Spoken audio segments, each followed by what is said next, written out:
Do not take product if you are hypersensitive.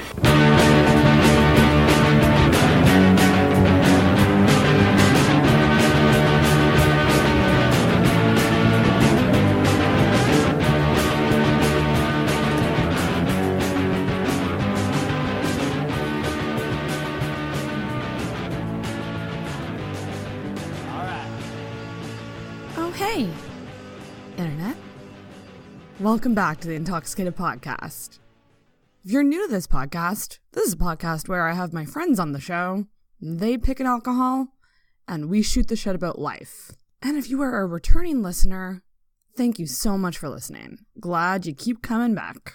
So I put out a Facebook status a couple weeks ago, and I was looking for friends that were down to talk about body image issues. And I got an overwhelming amount of responses of people who were willing to talk about this. The reason I wanted to talk about it is that, well, I'm just not really feeling myself lately. I feel like I'm going through a second puberty in many ways. I'm just not feeling good about myself, how I look, how I feel, and it's really starting to bum me out and get me down. So I did want to start reaching out to other people and opening up a discussion about this. I actually got a lot of responses from a lot of guys, and I thought to myself, that would be really interesting because I talk about this type of stuff all the time with my girlfriends, but not a lot with my male friends. So this week, I have my friend Jay on the show.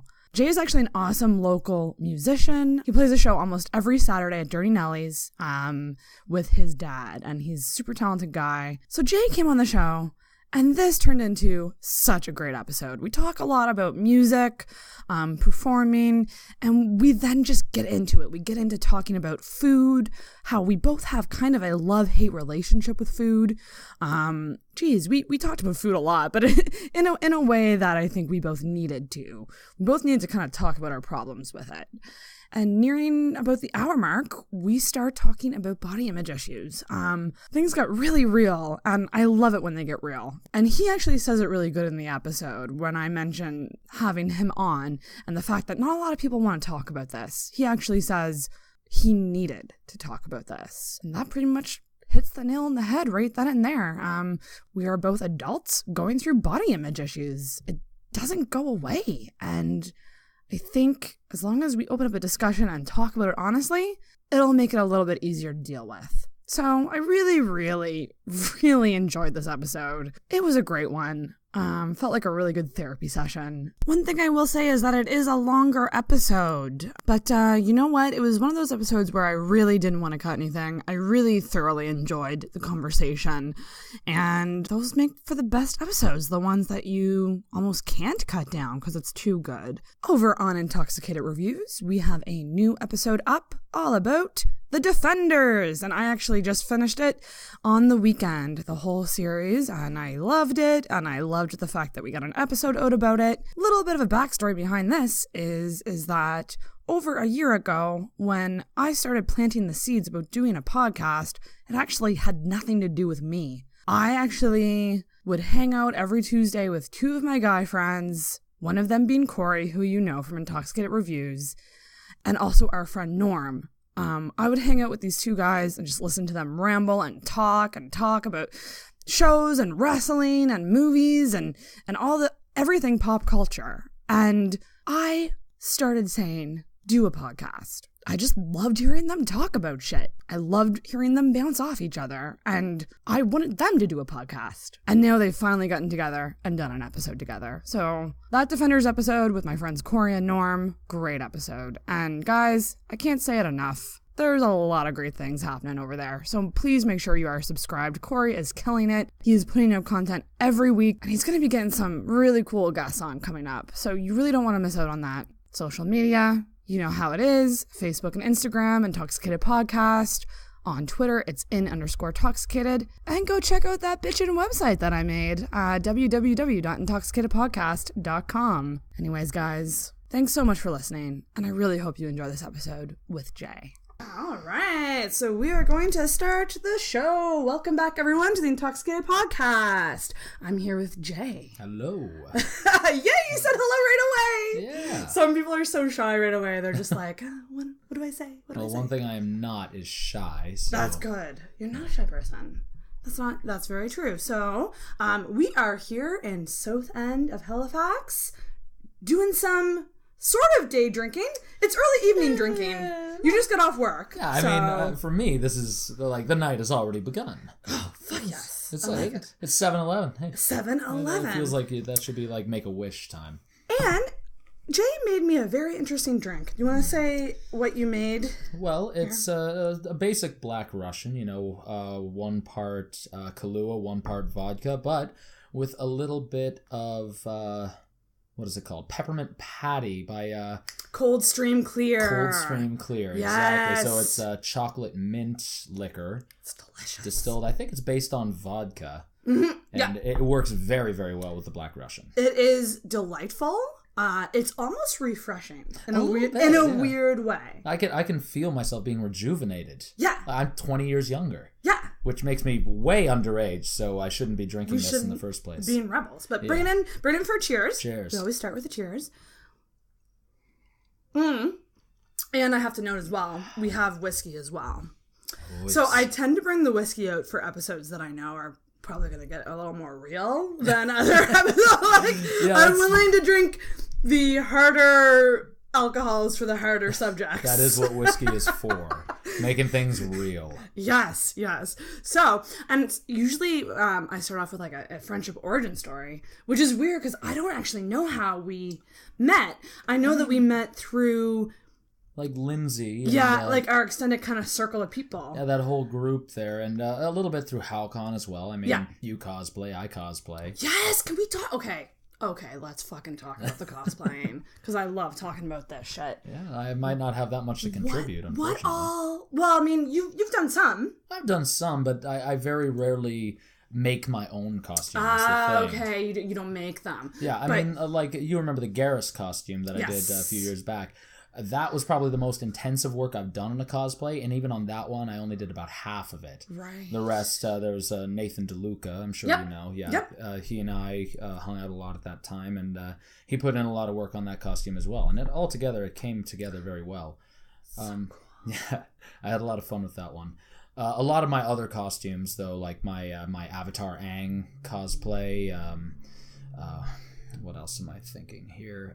There was my... Well, I guess mainly my Avatar Aang one was made by my sister. Oh, okay. She makes a lot of my costumes, and she's very good at what she does. Mm-hmm. She went to NASCAD. She does a lot of textiles. Maybe less so than she does a lot of pens and papers, mainly. She's a very gifted artist. Damn. Yeah, that's awesome.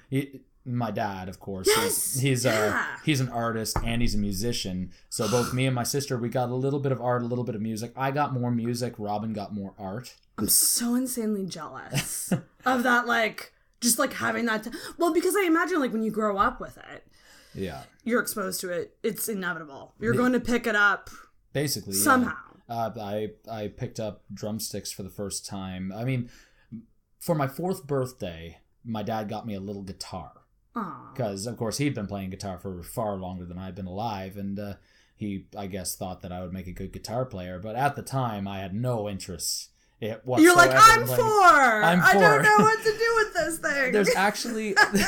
There's actually this home video of when it was my 4th birthday party. And I remember watching it, and what happens is my dad puts the guitar in my hands, and the first thing he says, he goes, "Now, can you play a G chord?" And I just go, "I want to play rock and roll." Oh no! I know. It was.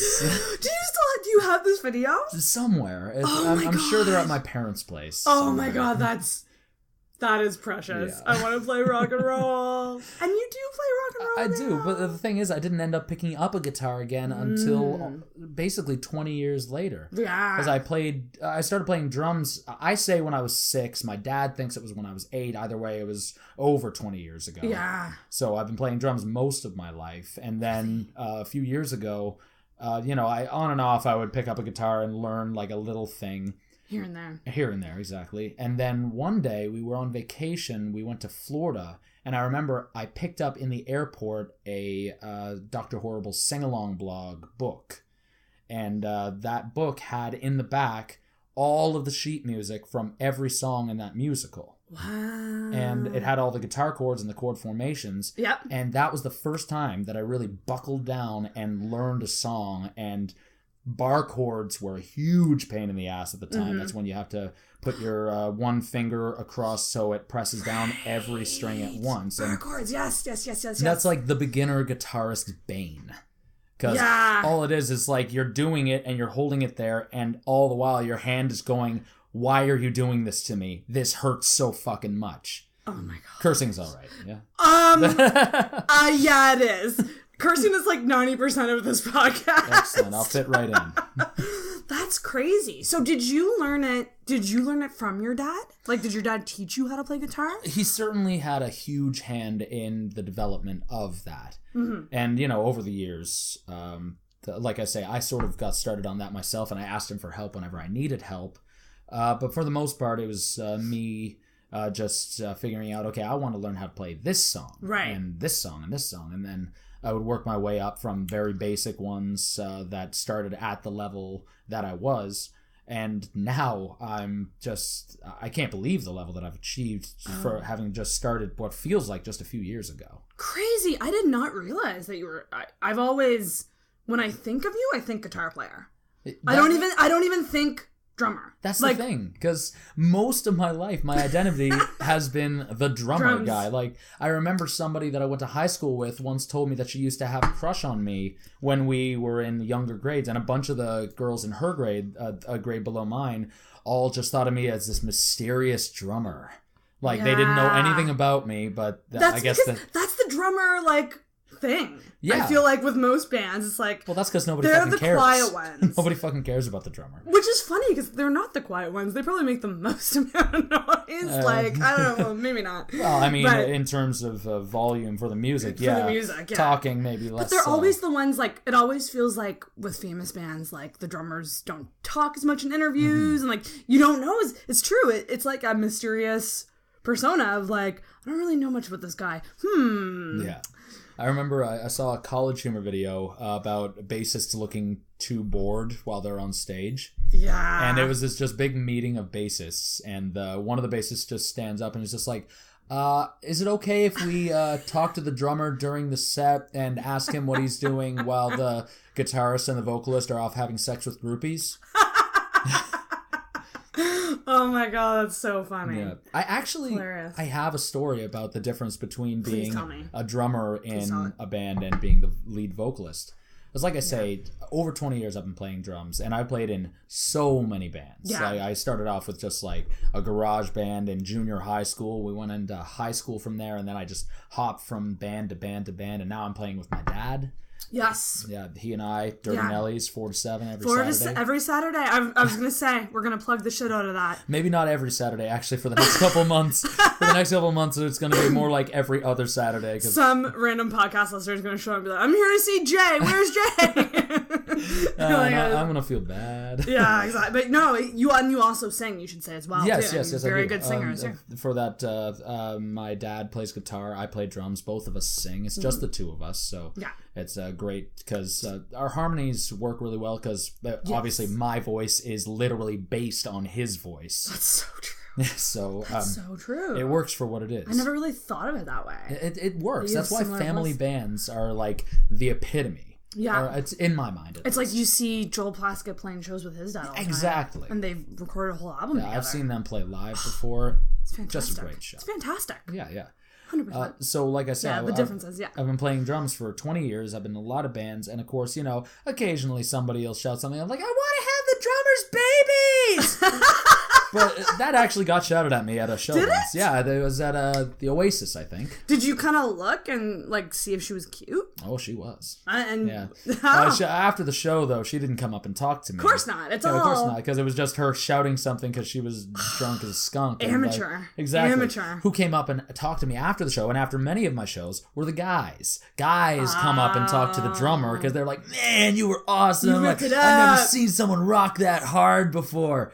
And just like they want to know everything about my kit, they want to know like how I got to my level, blah blah blah blah blah. Yeah. And then I had a brief stint as lead vocalist for a metal band called Cryus. Okay. And so much fun. I missed that band a lot because like I had this like I perfected this sort of like screeching scream, like really high. Can you do it now? Definitely not. I'll wake the neighbors.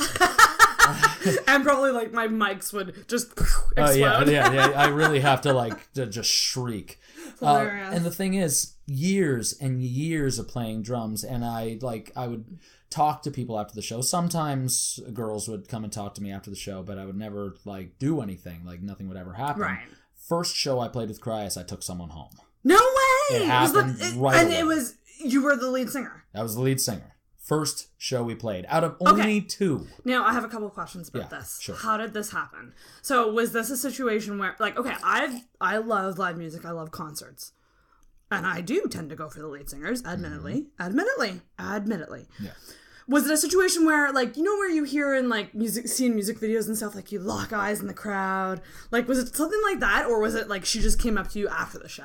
She came up to me after the show. A lot of the times when you're on stage, the lights are pointed all at you. So none of the lights are pointed at the audience. Yeah, you don't really. You kind of just see a sea of black. Exactly. Like you don't see shapes. anything. Little shapes. You can make out a head here, an arm there, and of course, at a metal show, you have to contend with the mosh pit. That's right in front of you usually. Terrifying. Exactly. Absolutely terrifying. Occasionally, if you're feeling up to it, you can jump right in there. As long as your mic doesn't have a cord. Yeah. Because then you're just asking for trouble. Oh God. Yeah.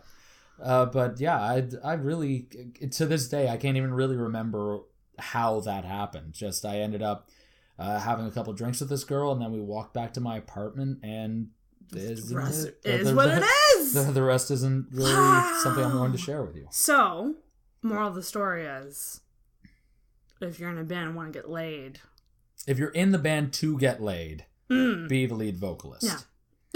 Yeah, that's the correct wording. And if you want to talk to dudes, be the drummer. It could be like if you're in a serious relationship, or like if you have the choice. I mean, you play a lot of shows. Like, I mean, you play typically weekly. Yeah, usually every week. Do you ever get bored of singing certain songs? Certain songs, sure. Yeah. I mean, I don't. Have you ever been to my dad's? I have. You have. Yes. So I'm sure because you do cover songs. Oh, we do exclusively cover songs. We do have a couple of songs that Dad wrote, and I've also got some that I've written, but we never perform those at the bar because that's not what people go there for. Yeah, That's something that my dad was very careful to drill into my head. People go to bars like that and see bands like us to hear songs that they know. Familiar. They can sing along. If they can make requests, they're happy. Yeah. That's why we're a request band, and it works very well for that. Mm-hmm. But when it comes to...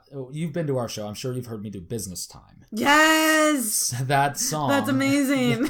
Business Time by Flight of the Conchords. I remember, I think it was in the first year that me and Dad were playing together. And by the way, this previous show that we did just yesterday marked our 10-year anniversary of playing together. What? 10 years? Yeah, the reason we know is because it was our friend, or my dad's friend, Bill Martin. It was his 60th birthday yesterday, or I guess it was today, but he was celebrating it yesterday. And our first real gig together was at his 50th birthday party. Are you kidding me? So you've been doing it for 10 years? Yeah, I mean, crazy. Not all at the same bar, but it was a very different show back then. But singing. I don't think, when we started, I don't think I even played drums while I was doing harmonies with them. I was there exclusively to do harmonies. I didn't even think that I could play drums and sing at the same time at that point. Crazy. And now, like, Jesus. How did it start? Like, were you guys just singing together one night and you're just like, we should do this? Well, I mean. At pubs? Because you have a musical family. Very musical, yes. So, it's always been around you. Yeah. But I guess what made it like, we're going to actually pursue this seriously and like do gigs and commit to gigs? Well, here's how that went down. Basically, like you say, I come from a very musical family. Predominantly, I was listening to my dad while I was growing up practice songs because he's been playing in bars for longer than I've been alive. Right. He's gone out and done solo shows. He's played shows with friends of his, including my godfather, John Chesson. Who is actually a very accomplished musician himself. He's played bass for the Rankin Family and crazy. all these different bands. And, of course, my dad practiced his music a lot when he wasn't drawing his cartoons. And I would be upstairs or in my bedroom or wherever trying to block it out, trying not to listen because I didn't like any of the songs because they just weren't heavy enough for me. You're like, I want some metal! Exactly. I was a huge metalhead from way back. But, of course, you can't block everything out. And a lot of these things, like, I heard them often enough that I would just start, like, making my own little harmonies to them. Oh. And occasionally my dad would hear me doing that. And then at a certain point, it was after high school, before college, I believe. I was still living with my parents, and I didn't have a job. And basically just a total asshole waste case. Yeah. I didn't smoke or I barely drank, I think, at the time. But basically I was wasting my time. And at one point, my dad, knowing that I needed some money coming in, he was just like, hey, so I've got a show coming up pretty soon, and I could use someone doing backup vocals for me. Do you want to get in on that? And I was just like, no, I don't want to do that. I've got something going that weekend. And then he would ask me occasionally every now and again, and then eventually I acquiesced. I just said, okay, fine, I'll come to one of these shows. Exactly. I think our first one was probably at the Celtic Corner. No, I'm totally thinking of the wrong place. What was that place called? Nina's. Oh, okay. Nina's. It was a place in Farnham Gate. Oh, yeah. And, I think our first show that we played was there, perhaps besides Billy's 50th. And, it was just me standing in front of the mic, him playing his guitar, and I would just throw in some of these harmonies that I had been developing over my whole life. That's so cool. And then we kept on, after that, for me, that was easy money. Yeah. Because, for me, it was just like, I'm doing the same thing I was doing when I was trying to ignore Dad. Yeah. But now I'm getting paid for it. That's so funny. Oh, my gosh. Yeah, so we kept on doing some of those shows, and it took me a while to realize, oh, hey, this actually works a lot better if I've got a drum kit in front of me. Because, first of all, I don't feel so awkward. Because when I'm just standing in front of a mic, I don't know what to do with my hands. I don't know what to do with myself at all. I imagine me doing lead vocals for the metal band was hilarious. Because I was just there, afraid to look at the audience directly, but still doing these, horrible shrieking sounds. And you were just singing, right? You didn't... For that band, I was only a vocalist. You're probably, dancing around, jumping around. I would just... if I were you, I would just walk around a lot. Yeah, I did a bit of walking. I did a bit of pacing. During the second show that we did, I hopped off the stage and would, actually interact with the audience. I had a little fun on that second one, because... partway through the set, I should say, I knew it would be our last show. Aww. Because the problem, I quit the metal band because during the second show, halfway through our first or second song, I developed a migraine, and it didn't go away until half an hour after we were done. So was it all the screaming? Yes, it absolutely was. Just I loved doing the screaming, but it was just... That's wreaking crazy. havoc on my head. Holy fuck. It was basically, it felt like I burst blood vessels, and for all I know, I did. Jesus. I wonder how big metal singers deal with that. There must be a way for them to be able to do that regularly. And there's supposed to be vocal exercises and breathing exercises you can do to make it easier and make it so that it doesn't affect you as much. I had a DVD on that a while ago, but anyway, I've gone way off track from the original question. Literally, your head exploded. Yeah, it felt like it anyway. Yeah, Jesus Christ. Yeah. And, I mean, me and Dad, working on our original sets, getting that going, eventually we ended up, after Nina's got shut down, and Dad eventually got a deal with this place called the Elephant and Castle. Yeah. Which I don't know if you remember. Oh, yeah? Yeah. Totally do. It was that place down on Granville. And he happened to know the owner of the place, Peter Bayless, and also Bill Martin, who was the carpenter who worked on the interior. Because before that, it was a place called Merrill's, or I think it was Merrill's. So, and, it was another bar before that, and before that it was a bank. Right. So it was this big, huge interior in this place. And it's really cool. It's really it's old looking in a way. Yeah, it was almost regal. Yeah, that's the perfect word for it, regal. Yeah, exactly. Yeah. And it was because of Bill Martin that we ended up getting that first show, and it ended up becoming a weekly gig. We started, I think... that would have been 2008 or 9-ish. A little under 10 years ago, because that would have been after Billy's party. Right. And yeah, we played at the Elephant and Castle, I think, about 3.5 years, somewhere in that vein. And then the Elephant and Castle got shut down, unfortunately. We found out while we were in Germany. Because Dad brought me to Germany because he does these painting seminars. I mean, he goes to these painting things with Sebastian Kruger, this amazing painter. Oh, wow. Yeah. In Germany. Yeah, in Germany. And he brought me with him because he wanted to sort of show off our act. And we actually ended up playing 3 shows at bars in Germany. No way. That's so fucking cool. I call it my European tour. Oh my God. That's so cool. And one morning we woke up and Dad checks his email and he goes, the Elephant and Castle got shut down. And then that same day, I think we got 5 offers from different bars. Really? Yeah, looking to pick us up as an act. As like a regular. Yeah, and like for the last 10 years, I haven't been able to go out drinking on a Friday because I have my show on Saturday. Mm-hmm. And we ended up, of course, getting picked up by Dirty Nellies. We tried out a few different places, like the Heart and Thistle. I don't know if you remember. Heart and Thistle. We tried that place out. We played there a few times.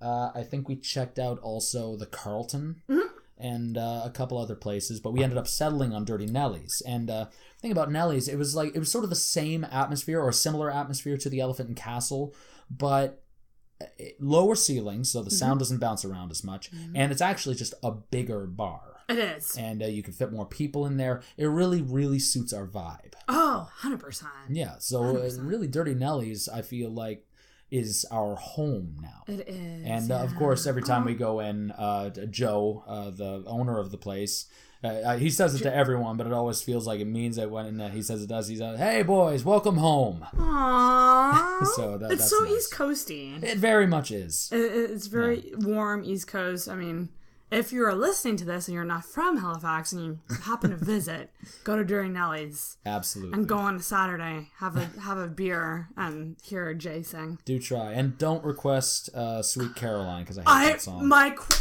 It's so funny. My next question was going to be, what's like your least favorite song to play? Like, obviously you do it because it's what the people want, and that's your musician. Yeah. You gotta do it, and that's what's when you play in a request band, you play the requests. I mean, Sweet Caroline's the worst one. That's just my least favorite one, because it's, for me, it's just, I don't know. Well, what about Wagon Wheel? Wagon Wheel is what it is. Wagon Wheel is what it is, and we learned Wagon Wheel after it got requested a bunch of times, and we had to say a bunch of times, "Oh, sorry, we don't know that one." And then we did end up learning it, and we learned sort of a combination of a few different versions of it. Oh, so like we've got the original Old Crow Medicine Show version. And then we mix in a little bit of sort of a local guy, Matt something. I think I know Anderson. Yeah, I think Matt Anderson. I'm pretty sure that's the guy I'm talking about. I wish I could remember exactly. It's been so long since I listened to that track. But we ended up taking a little bit of that and putting it in there. So you made it your own. Yeah, exactly. We sort of have our own take on Wagon Wheel, which is what makes it okay for me. Yes. Whereas Sweet Caroline. Sweet Caroline is Sweet Caroline. Oh my God. You can't really play it any other way than how it's written, because it's not just a song. It's sort of a group experience. Cause yep, sure is. As soon as Sweet Caroline, as soon as you hear that, everyone starts singing. Yeah, everybody gets up and they have this all choreography, touching hands. Oh, and a Sweet Caroline, and then you cut so everybody goes ba ba ba. Thank you, Kat. I heard that. His girlfriend just started singing from the other room, and I goes, "Good times never felt so good, so good, so good, so good. Fuck you." I hate those. I hate that. I mean, like it is what it is. Like I said, so. It is what it is. You do it, you play it, and you then rock it, and you just get through it. Which is why I imagine in some ways you're not only just a singer and a musician, you're almost like an actor, because you have to kind of act like you're into it when you might not be enjoying it as much as what people think. You're not wrong. Yeah. And in fact, it's stage presence. It's part of the whole thing. I mean, anyone who tours all the time, yeah, they probably experience that. I mean, it's not so much acting when I'm just playing music so much as it is performing. That's the better word. Acting is one thing. Yeah. But when you're performing, you really need to put everything you have into it, or it's not worth doing it in the first place. That's been my philosophy for a long time anyway. And a lot of that, unfortunately, or in some cases fortunately, does depend on the audience. Yeah. Because if you're playing music and the audience is into it, then like as much energy as they're giving you, you can feed it all right back to them. And then sometimes you'll be playing a show and you feel pretty good, but if the audience isn't responding, that just can suck the life right out of you. I fucking hate being at concerts when you're like standing in the crowd. And I call them the concert zombies. Like the people who are just literally standing there. They're not smiling, they're not singing, they're not dancing, they're not bobbing their heads. I hate that. I'm just like, get into it. You're here. Like, and if you're not into it, why are you at the front? I mean, go to the back. That's just my opinion on it. I have so many opinions about like concert etiquette. Yeah. I could go on for days. I mean, I get what you're saying, but at the same time, I've been that person. Just have you? If you're in a mood and you just want to hear some music and relax, then you want to get into it, and maybe it's a favorite band of yours, but you still don't quite feel like you're in the right headspace. I get doing that. What I hate is when everybody is like that. Mm-hmm. And that does happen. And one of the paradoxes I've found on playing live music is that sometimes I will go and I'll play what I feel like is one of my best performances, like a 3 hours straight of nothing but solid gold. And there will be very little applause, and people afterwards, they'll talk to you and they'll give you the customary compliments and all that, but you don't really feel like they mean it. And then there's other times when you go and you feel terrible right from the beginning, right? And it's just like, oh my god, I missed so many notes and my voice sounded so crappy and I couldn't get the drums or the guitar or anything right to save my life. And that's the show when everybody's going fucking ape shit. And afterwards, they can't stop raving to you about, that was, I think, your best show yet. I can't believe how awesome you were. And I'm just there like, how drunk are you? Like, who were you listening to? Yeah, really, though. Oh, that fucking sucks. I mean, yeah. It's like, why couldn't someone appreciate it when I appreciated it? Exactly. Like, when I know that I did. Exactly. Like, it's kind of like when you do, I find this on social media, like, you'll do a status, like I do a lot of like kind of jokey statuses. Yeah. And I'll sometimes I'll workshop them and be like, I wonder if this is like funny. And you'll get like no likes. And then like you'll post something totally random, totally stupid, and it's like 50 likes. I know. It's very, the same idea. It's just very like, random. What the fuck? People are very odd. People are so fucking odd. Yeah, they are. Yeah. Well, speaking of odd, I don't know how this transitions. But I put a status up. I often do this to try to think of different topics for the show and see what people are willing to talk about. And one thing is body image. Because I've been struggling with it recently. So I'm 30. Right. But I feel like I'm going through puberty number 2 at this age.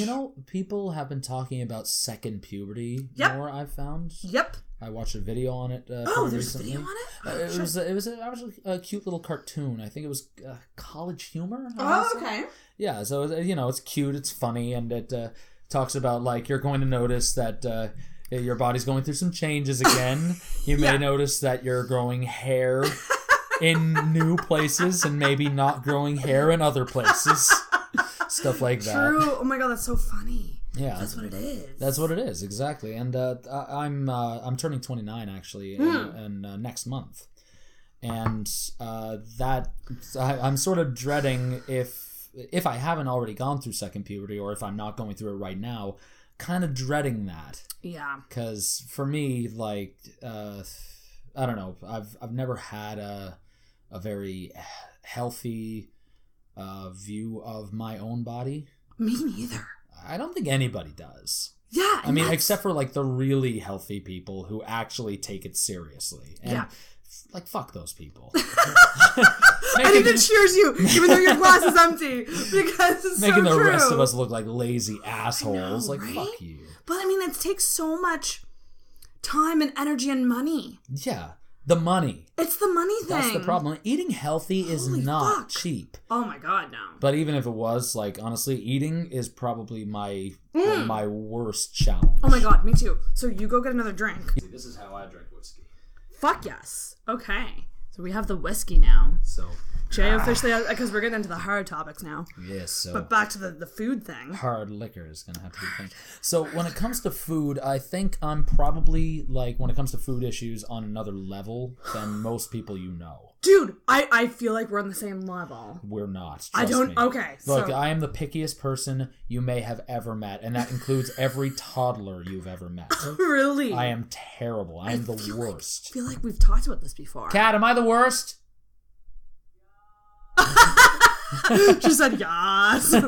So you were always picky, like even as a kid. You know, my parents describe it as up to a certain age, I would eat anything. Yeah. And then one day, I decided no. Yeah. I'm out. I wouldn't eat anything that I hadn't seen in the last 24 hours, and it affected me. And what happened is basically I have very limited range of foods that I will eat, including one vegetable and one fruit. Okay. And like from each of those categories, I only eat one thing. Okay, so vegetable. What would be your vegetable? Broccoli. You like broccoli? I do. Well, I don't That's like it. That's a good one for you. I don't though. like it, but I can eat it. And then when it comes to fruits, the only fruit that I've ever found that I could handle the texture of was oranges. Yep. And that's probably mostly thanks to the fact that I really like the flavor of oranges, so Same. I just get past the texture for that sake. Yeah. But I also, like, there's so many other things that I don't eat. The list of foods that I do eat is much shorter than the lists of foods that I will not eat. Will not. And when you say will not, when is it more of a situation of like you get sick when you eat it, or is it? Because I know with me, there's certain things that I'm just like, I don't want it, I don't like it. Even if I'm starving, I will not eat it. See, that's how I feel about a lot of foods. Because, like, I've sort of been trying to make an effort in recent years to expand my diet, especially since I've been trying to lead a healthier lifestyle than I have in past. Most of my efforts so far have been in the form of exercise. Like, I've gotten really into running. I've gotten really into doing workouts when I'm at home. I bike everywhere. Good. I do all that stuff, and I feel like that's most of what keeps me fit. Yes. My diet has nothing to do with it, because even when I try to eat foods that I know I don't like now, and someone is just like, just try a little bit of it. Just try one bite, and then I'll never ask you again. Just even looking at something like that, I feel this just like all-encompassing revulsion. I get it. I totally fucking get it. It's just absolute, like...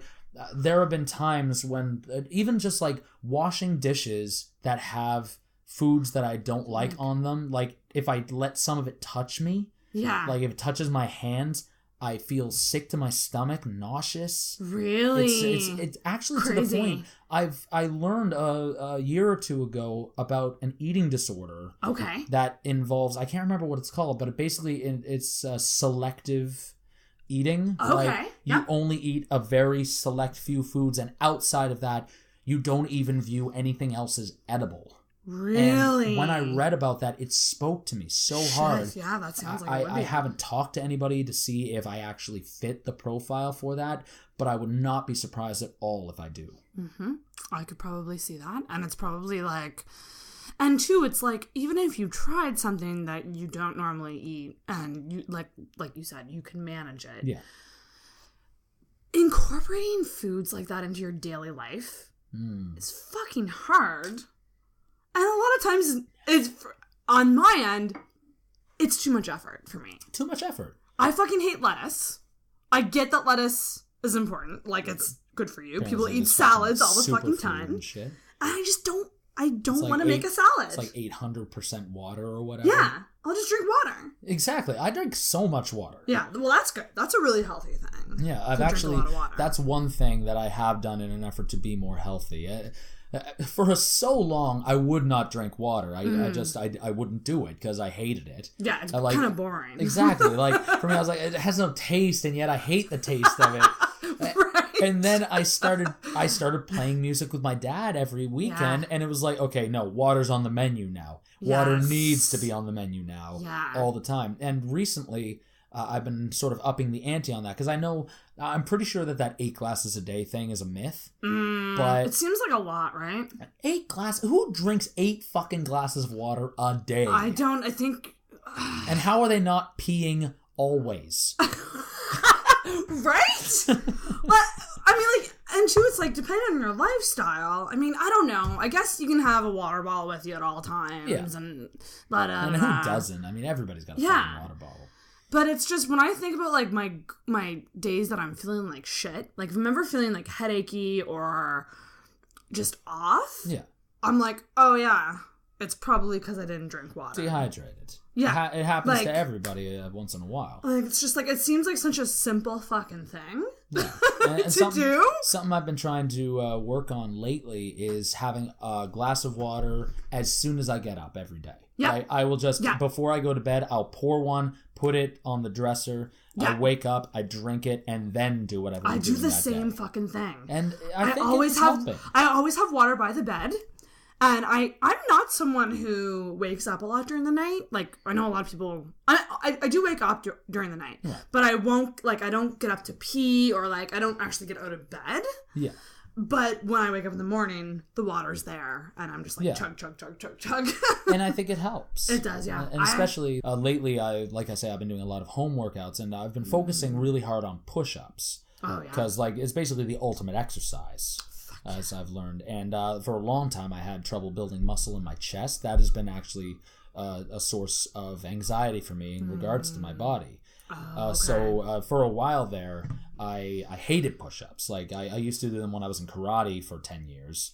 Like, you would do like 20, 25 push-ups in a row just as a warm-up. Mm-hmm. But that was as far as it went. Right. And then for years, I was out of karate and just like, it felt like my chest sort of sunk.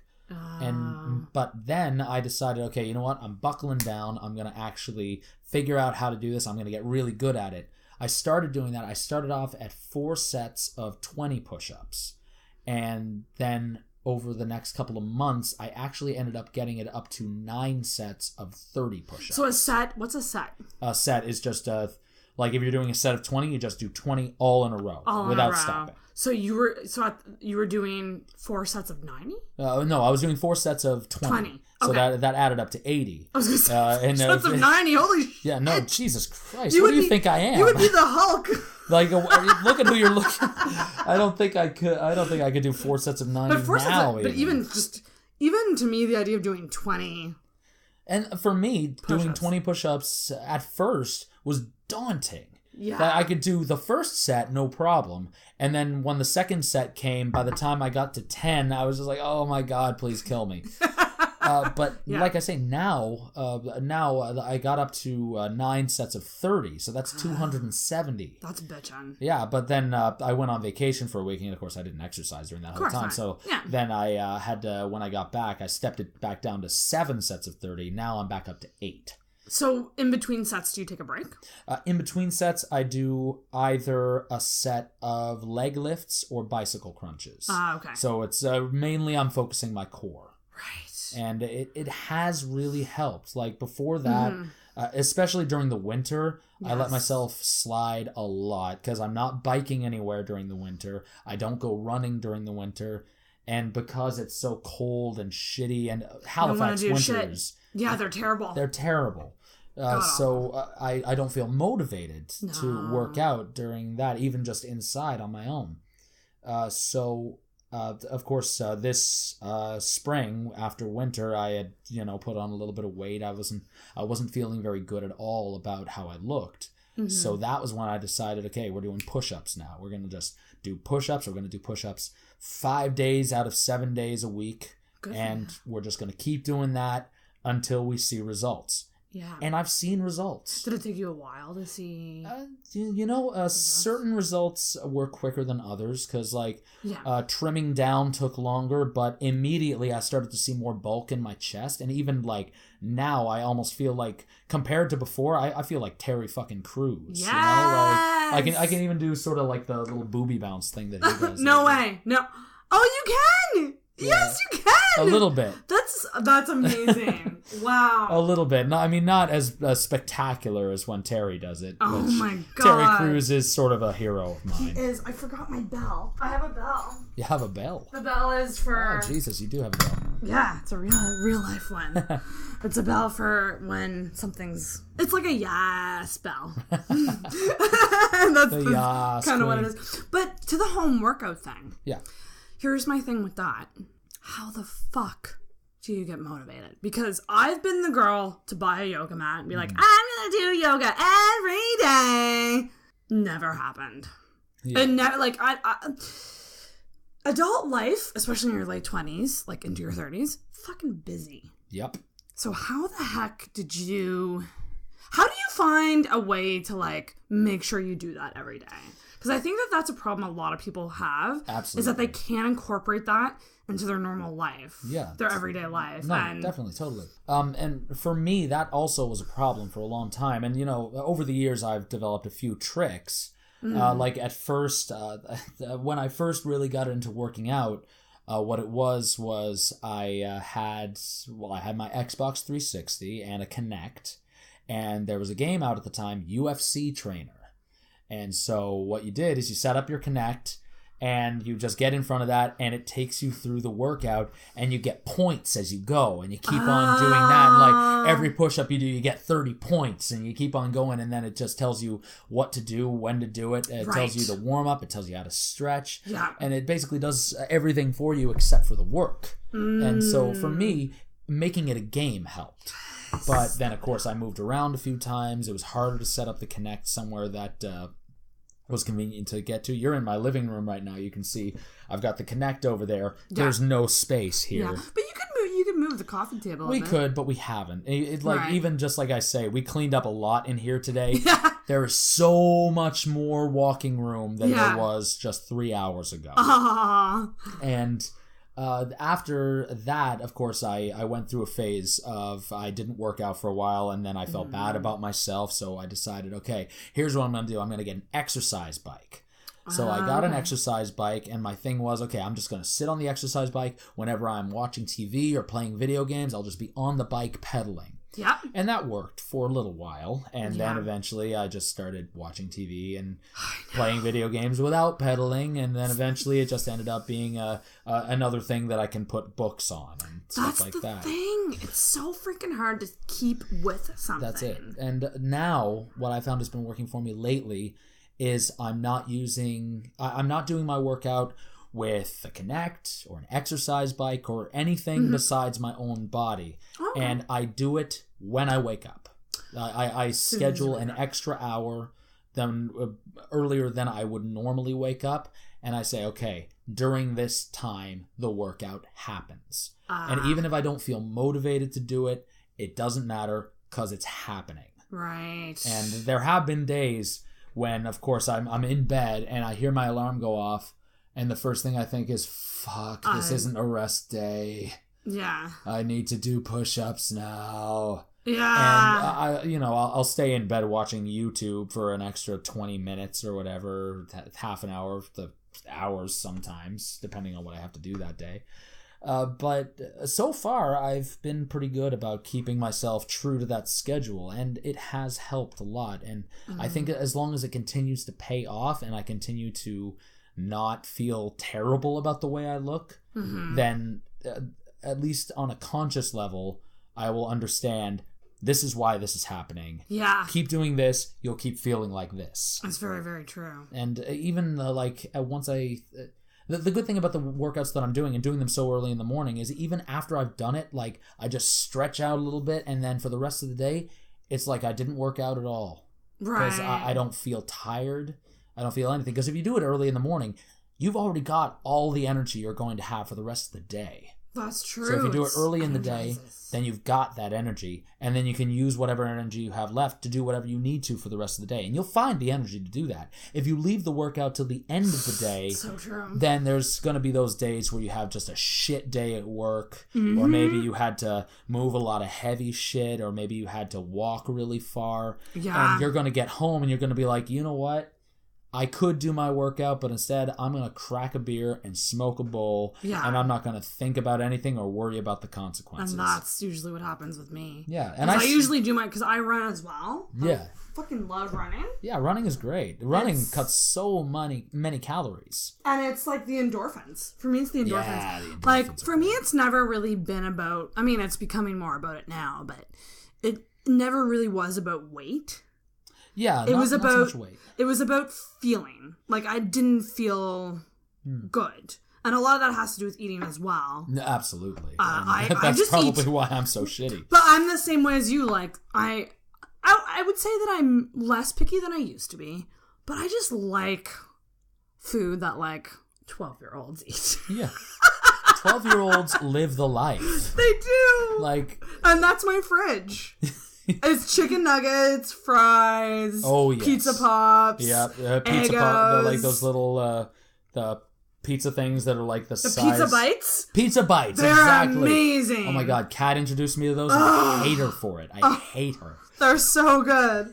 and for me, cooking is like it's a social thing in a way. Like, I like doing it for other people. If that makes sense. No, if no, I have that's fair. friends to entertain, or if I have a boyfriend, like, I would love cooking a meal. Sure. But doing it I make a killer fucking breakfast, though. Yeah. I will say. Like, that's one thing that I treat myself to, even just living alone. I'm like, I got my hash browns, my bacon, like, I do it all. I make mean do it pancakes. Pancakes. I do great pancakes. And those are economical as shit. Absolutely. When I was in Toronto recently, Kat and her family very graciously and generously took me and Kat to Toronto. They flew us out there to see Queen. Oh my god, what? Yeah. How was it? It was amazing. Holy shit. Probably one of the best concerts I've ever seen. And when we were out there, we went to a restaurant and I got steak frites there at this restaurant, which it's just steak and fries. It's French for steak and fries. That's what I thought, and I was like, I don't know. And it was just like I was having the steak there, and it was the most exquisite piece of cow I have ever eaten. And I've eaten a lot of cows. Like, probably in the range of like 160 full cows through my life. Cows. It's a lot of cows if you think about it. But man, Our vegetarian audience is just like hating us right now. You. What are your thoughts on, like, people who do these extreme diets? Like, Hey, I mean, I just think it's all about having balanced meals. Like, that's just kind of how I view it.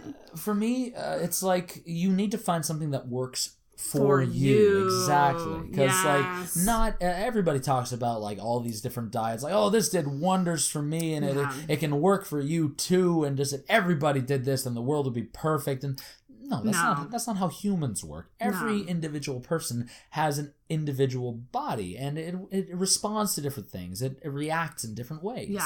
So like for me, I figured out ways to use my limited diet to not eat as shittily as I have in the past. Yes. Like, as a snack food, I like to eat almonds instead of, like, gummies, which I love gummy candies. I love them so much. The other night, Kat, after we went to this dinner theater thing, she was like, I'm going to Freak Lunchbox. You should come to Freak Lunchbox with me. And I'm just like, I really don't want to go to Freak Lunchbox because I'm going to spend all my money.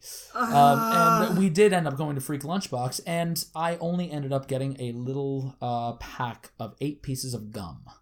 Mm-hmm. And the only reason I got that was because it said, warning, zombies, run on the front. Which, you know me, I'm a big zombie enthusiast. Yeah, and so am I. Yeah, and of course I ate all 8 pieces that night.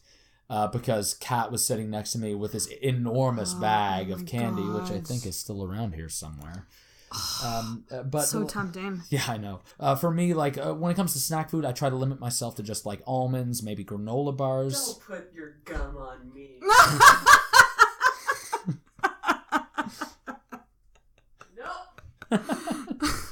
In all fairness, I would have been right there with you with the big bag of gummies. Like but I think that's something interesting that you touched on, which is self-control. Self-control and so portion control. Portion control. It's an enormous challenge, but also one of the most integral things to eating healthily. Because, like, you can eat all the superfoods and the greens and all the healthy things that you want, but if you're eating as much of it as you want, literally, then you're going to get fat anyway. And it's so fucking true. Yeah. And honest to God, I was always the chick who would eat whatever I wanted and rarely gain weight. Oh my God, those days when we had amazing metabolisms. That was great. And I was the friend that people hated because I would be eating the shittiest food and I would not gain till I turned late 20s. Yeah. It started it's catching up with me now to a point where I know my body and I know, like, whenever I put on weight, I know it's because of what I did. You know what I mean? Like, I'm like, I know that this is age coming into play. And one thing for me, I think, and the reason why I'm not massive right now is I just don't eat big meals. I eat a lot of smaller meals throughout the day. And I've never, like, when I go out to eat, I have trouble finishing, like, a plate of food. Like, I eat really small portions, but I just eat them more frequently. See, I'm the opposite way. You eat big. I don't eat a huge variety of foods, but what I eat, I eat so much of. Like, I will put a huge plate in front of me, eat it, all of it, as fast as I can. Yeah. Like, I don't know how to slow down my eating. It happens. I'm a fast eater too. Exactly. I inhale. Like, I will eat everything on the plate. I will lick the plate clean and then have a second plate. Yeah. Because that is what I want to do. Yeah. And that is what I have been programmed to do, it feels full. like. I get full. I don't get full until I hate myself. To sort of paraphrase Louis C.K. there. That's a ding. Yeah, no, but and I hate that feeling. I hate that feeling of, like, I just ate so much that I now am a useless human. And I can't move. Like, we went to the CAG last night. Have you ever eaten yourself into a coma? Yes! I get tired. Most of the time it's when I'm hanging out with family and they make big meals. Family meals are the worst because everybody makes so much. Yeah. And everybody's like, try some of this and have a little bit of that. No, you can go for seconds. It's fine. Yeah. It's just us. And there's always dessert. Like, dessert is not a thing in my daily life. When I eat, dessert is not a thing. Yeah, exactly. I'm a salty person. Like, I like popcorn and chips. Like, I'm a big snacker. Yeah, fair enough. I'm a big snacker throughout the day. I do a lot of snacks. Yeah, I've got a bag of Sun Chips in my bag right over there from when I went to Subway earlier. Such a salt. Like, I just love salt. Like, people actually, like, it's actually a problem.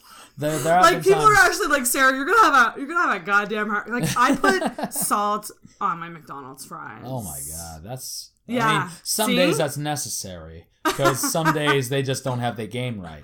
Sometimes they don't. And they that's don't. A travesty. And then other days you get there and it's like... But that's the thing. Like, popcorn and fries. Yeah. I put a lot of salt on. And so whenever I'm eating with friends those foods, like if I'm making fries or like if I'm making a big batch of popcorn, like I warn them, I'm like, I'm going to put a lot of salt on this, so you might want to, like, take your own bowl. I'm honest to God, like, that's probably how. I've been told that my heart's doing fine so far, but... Yeah, who actually knows? Who actually knows? And that's another thing, too, is like, keeping up with your health is such a, like... it's so much effort. See, I don't remember the last time I've gone to the doctor and, like, just been like, is everything okay? Yeah. Everything? Like, me neither. For me, whenever I think about my health, for the most part, I'm thinking about, okay, I want to like what I look at when I look in the mirror. Mm-hmm. Very rarely do I ever think, what's going on? Am I going to die in my 30s? I know! And it's entirely possible, especially based on my diet. Yeah. Which, as we have established, is just terrible. Oh, I'm with you on it though. I eat so bad. What would you say is like your average meal? Like take me through breakfast, lunch, and dinner. I mean, whenever I go out, most of my friends know the first thing I look for on a menu is chicken strips and fries. Fuck yeah! The first thing. But, you know, I'll go for, like, standard pub fare. Like, I'll go for fish and chips on occasion. I know when I go to the Red Stag, which is very close to where I work, they have great mac and cheese. Oh, fuck yes, I love You know, mac and cheese is great. When I'm at home, I like to make pasta a lot of the times. And when I make pasta, I don't like pasta sauce is a thing. I put soy sauce on my pasta. Really? It works for me. I mean, it doesn't work for everybody. Okay, and like initially I was like, whoa, but it's salty. And it's a starchy food. Like pasta's like a starchy food. Absolutely. Like rice is. Yeah. You put soy sauce on rice. Exactly. For me, it works. For some other people, like, I have met other people who eat pasta like that, and, like, they started doing that before they ever even met me. And that was surprising to me, because I just, like, that was how I always did it. And I also, in more recent years, not only soy sauce, but Parmesan cheese. Because Parmesan, I mean, if you're going to put cheese on anything, put Parmesan on everything. And I know a lot of people who do just the regular pasta with like butter and Parmesan, and that's it. That works for what it is. Yeah. But I need that little bit of extra saltiness. Yes. And that gets back to what you said there. I just fucking love I mean, soy sauce. salt is great. And soy sauce, yeah, Delicious. it's great. I drench my rice in it. Hey, let me ask you this. What kind of soy sauce do you use? Just the regular. I don't know what the brand is. I don't know what the brand like is. VH or something? Yeah, but like you know how there's the ones that always are like reduced sodium. Right. I just ignore them. Okay.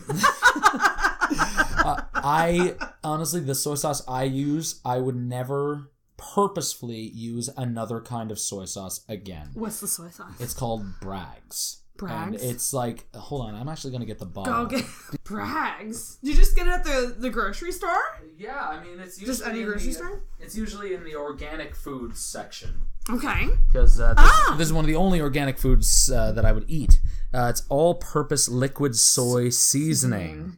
Natural soy sauce alternative. Not technically soy sauce now that I read the label. Yeah. But the thing is, like, it's very good. It has no MSG, no preservatives, or any of the other stuff. It's gluten-free, too, apparently. I'm also reading that right here. And the thing is, it's like, it doesn't cling to the food as much. It's a lot more liquidy. But it's perfectly balanced for salt. Honestly, try it. I can't even explain it. It's really? Like, it's the perfect soy sauce. It's very salty. As long as it's salty, I'm into it. It's perfectly salty. I would never use a different soy sauce than this, honestly. I'm into it. Yeah, and the only thing that throws me off on it is that it has this little Jesus fish on the bottle there that says 3 John 2. Apparently the Braggs are some sort of they're Bible thumpers for sure. Damn. I don't know, but I'm all about discovering stuff like this because I recently discovered organic lemon juice. Oh yeah. So you mentioned how you like to do a big glass of water like first thing in the morning. Yeah. I've started doing big glass of water with some lemon juice in it because lemon juice, it's supposed to like naturally detox you, like, and it's actually really good for digestion. I don't know if this is true, but again, this is another trend that I'm just hopping on to like try. Fair enough. And, when I do my shows with my dad, like we were talking about earlier, every week what I have is a thermos of hot water with lemon and honey. Yeah. Exactly. That's what I have. It's good for the vocal cords. Great for the vocal cords. Yeah. Like I tried it one week when I was feeling really sick before a show, and I tried it and it made a huge difference, so I just started drinking it every week. See, I like that, but I don't like the honey. I don't know what it is about the honey and the lemon together. Like honey, like lemon, the mixture I just can't get down with. But I love me some warm lemon juice. I'm not saying I like the flavor of it. It's one of those things, and when I say that I drink hot water with lemon and honey, it cannot be a squeezed lemon, because then there are particles. Yes. There's debris. Yeah. I hate drinking solids. Me too. Me too. Oh my god, I know. But that's why I started getting the actual lemon juice, because it's really just liquid. Yeah, you can just get bottles of it. And the stuff that I get is from the organic section. It's like, it's called Volcano. Or it's from, like, it's grown near a volcano. In Italy. And there's something about the fact that it was grown in volcanic. I literally had no idea. I don't know what it is. Yeah. They do, apparently. But you mentioned before about how, like, it's all about looks. Like, you want to like for me, how you look. For the most part. I mean, there are times, and this is me getting a little bit real here. Let's get fucking real. Let's get real. We've been drinking enough whiskey now. Or I have. You're still working on that Black Russian. I'm still working on this. It's very strong, but, like, not in a bad way at all. But, it's 3 shot glasses of alcohol. Yes. So there's nothing non-alcoholic in that drink. Fucking delightful. It is. It's but yes, wonderful. let's get real. They're dangerous. Okay, yeah. When it comes to getting real, for me, a lot of my adolescence, a lot of my heroes, and a lot of the people I would read about, and the people I would see on TV and movies, of course, would be these men who are just cut out of marble, just these Adonises who are just like 6 or 8 pack abs or whatever, like pecs that you could like eat dinner off of, anything like that.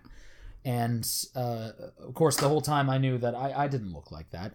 I remember when I was a kid, when I was in elementary school, we were supposed to draw a self-portrait. And this was when I was starting to get into like comic book drawings. Yeah. So I would do the little sketch and everything, and I would I made a picture of myself, and I put abs on that drawing because that's what all of the things that I was mimicking, everybody had abs. Yeah. And then I remember one of my classmates said, "You don't have that. You don't look like that."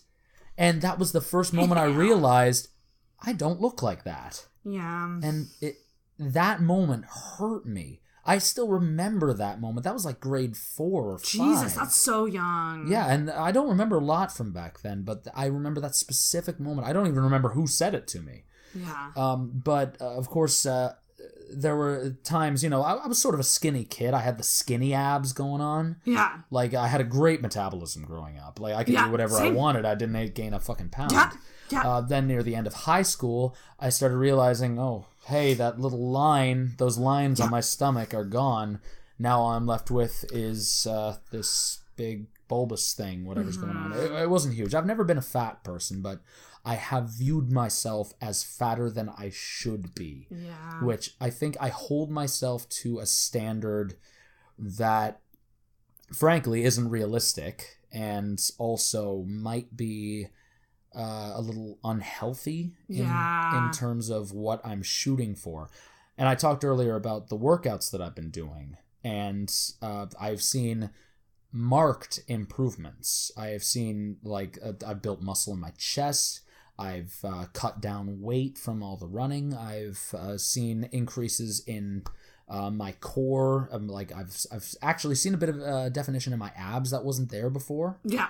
But all the same, like, I could be looking in the mirror 1 second and I could think, man, I look so good right now. And then without even looking away from the mirror, I will like shift my weight or like turn a certain way, and then suddenly it's like, I know. How the fuck did you become this? Who are you, and why do I hate you so much? I fucking know exactly what you mean. Like it's like how you're standing almost when you look in the mirror. Yeah, exactly. I feel the same way. I'll do that as well. I'll be like, there have been times. Yeah, you got it, girl. And then I'm like, oh wait, from the side, not so much. And that's when it becomes you're picking yourself apart. And it's just like, and this is why I'm stoked to have you on as a guy talking about this, because I don't really know much from a guy's perspective of feeling that pressure from media and shit, which is a lot of women absolutely get constantly. I mean, like, we look at women. I mean, the media looks at women who are the most beautiful women in the world. You know, and I hate saying her fucking name, but Kim Kardashian, she's gorgeous. I'm sorry, she is. She's a gorgeous woman, but like, just people, mainstream people who are beautiful, and we pick them apart. They take the pictures of them out without makeup, or they have a little bit of cellulite, or like they're getting over baby weight, and like the tabloids, like 20 beach bods, the best and worst. It's like, Why are we doing this? And that's the thing. And it affects guys too. Yeah. It's the muscly video game people. It's the action heroes and it's comparable to the same struggle that women go through, but at the same time, it's nowhere near the same level. Women have it so much worse in that respect than men do. I think it's like a guy can be fat and relatively unattractive and still be considered having worth. He can... Thank you. Thank you so much for fucking saying that. Because I agree. Yeah. I've had this conversation with many of my friends, and it can get heated sometimes. And I'm not judging at all, but I've come to notice. No, that's not even a discussion. That's just a fact. It's a fact. You're more likely to see a guy who, let's say he's a little overweight. Right. Or a lot overweight. Sure. With a hot chick. Yeah. Then you rarely see a hot guy with a girl who's overweight. Right. It's a shitty thing. I don't agree with this. Mind you, it's just my observation in seeing people out and around all the time. Yeah, and it's very common. If you see an unattractive, objectively, let's just say, unattractive man with an objectively attractive woman, a lot of the time the first thing that a person will think is, oh man, good for you, like, go guy, whoever you are. But if you see an attractive woman with an unattractive man... Or sorry, no, I got that the wrong way around. Yeah, an attractive if you see woman. an unattractive woman with an attractive man, then you'll think something like, oh no, she's reaching, or he's settling, or he's a chubby chaser. Like, chubby chaser. What the fuck kind of society comes up with a phrase that's so common that you heard me say that, you know exactly what I'm talking about. That's not right. It's not right. And I'm just like a huge believer that attraction is so different from person to person. It's infinitely variable. But I will say, I've had too many experiences with guys. Tinder is one of them. Let's talk about fucking Tinder. Okay, I've never used Tinder. You've never used it. I've never gone on any dating apps. But the thing is I'm guilty of it. It's a very shallow app. I don't judge anybody who has used it. It's very common these days. It's totally common. But it's the idea of like, you could be in really good shape as a girl. You could be attractive, and you're still not going to be as hot as the next girl he finds that's hotter than you on there. Like, and that's why it's so, like, guys are like, oh, you get a bunch of matches. Good for you. And I'm like, dude, he's matching with a shit ton of people. Like, you know what I mean? Like, it's like, I'm not fucking special. That's the problem that I have with dating apps, is that it's quantity over quality. Yeah. You swipe right on a bunch of people, maybe some of them swipe right on you as well, and then you just pick and choose from the select few or more than few that you matched with. And for me, even like for me, before I can even really feel a true attraction to a person, I need to know them. Same. I need to really like know what they're all about. I need to know if they're as nerdy as me, for one thing. Nerdiness is a huge factor. Yeah. I need to know how they feel about certain issues and certain things that are important to you. Things that are important, exactly. Yep. Until that happens, like, I usually... I can't even remember the last time... I can. It's the time that I took that girl home from the metal show. Yeah. But that was the last time that I was with someone who I didn't know very well. And usually, before I'll hook up with someone or date someone or do anything of that nature, I really need to be friends with them first. Yeah. If I'm not friends with someone, then that's... And it's just not as fun. It's not as fun. It's really... And that's the thing. Swipe culture is so fucking shallow. Extremely shallow. And it sucks that it's like one of the only options right now to meet people. It's getting very common. And it's the same thing with like Facebook and all the social media. This becomes some of the only ways that some people interact with the world. And their friends even. There are a lot of people that I only communicate with over Facebook. Yeah. And these are people that I value and that I have history with, and that my life would be very different without them. And still, it's just like every now and again we'll be like, hey, what's up? I know, How's right? your life going? People don't hang out anymore. Yeah, it's harder to hang out now that we can contact people by clicking a button. Yeah. And we're busy. Adult life is busy. Adult life is it's hard too busy. It's a little too busy. I totally agree. And I think that's why I'm kind of doing this series about confidence and body image, right. because I'm feeling like I'm so busy right now, and in many ways I'm a lot happier than I used to be because of that. But I'm not taking the time to take care of myself, and because of that, I'm feeling shitty physically. And then, at the end of the day, I have to go on this app that's essentially judging me on how I look. I don't dare to use dating apps for that reason, because I don't need to know why people don't like my body. Right? I know why I don't like my body. That's what I need to know. Yeah. And like you say, like someone swipes right on you and then they're swiping right on someone hotter the next thing. Yeah, exactly. And then it's like, what I want to know is like, I have my image of my body. I work out for a while. I want to see if my image of my body improves on that. Because someone looking at me for the first time, they're going to make their snap judgment. Yeah. And that snap judgment isn't going to be based on, well, he looked like that a month ago. He looked like that a year ago. I know. It's going to be, okay, this is this person right now. And it's always the fear, too, of like, okay, I'm putting pictures up here that might be, a little older. Yeah. And it's always the fear, too, of like going on a date and showing up, and you don't want to disappoint. You want to... And that's the thing. And that's why when I even gain, and it's kind of sucks, and I don't know if you feel this way, but I'm a self-deprecating person, so I make a lot of jokes about stuff like that. Oh my That's God. just, I actually saw something on your Facebook that I liked that was like, my issues, like how your issues come out as jokes. It was like a cartoon that showed how normal people deal with it and how I deal with it, which is like, and that's kind of like me. Like I'm a big jokester with that, but there's a lot of truth to it too. Yeah, I shared... Is the shitty part. I remember the post that you're talking about. I shared that, and that got a lot of likes. Yeah. Like we were talking about earlier, the thing that you least expect will get the most likes. That one got a lot of attention because apparently a lot of people feel that way. Identify with it. And the thing is, it's my humor. And humor, like... It's my humor is self-deprecating. I feel like on one level that's healthy, and on another level it's very self-destructive. Yep. And that's very difficult balance. That's a difficult balance to strike. Oh my God, because on the one hand, I can be like, I can joke about the fact I don't grow hair on the top of my head anymore. That is a reality that I have to deal with. Of course, I shave my head now, and some people maybe don't realize. I mean, it's probably pretty obvious because I didn't shave today. Yeah. I've got a little bit of a 5 o'clock shadow on my temples here.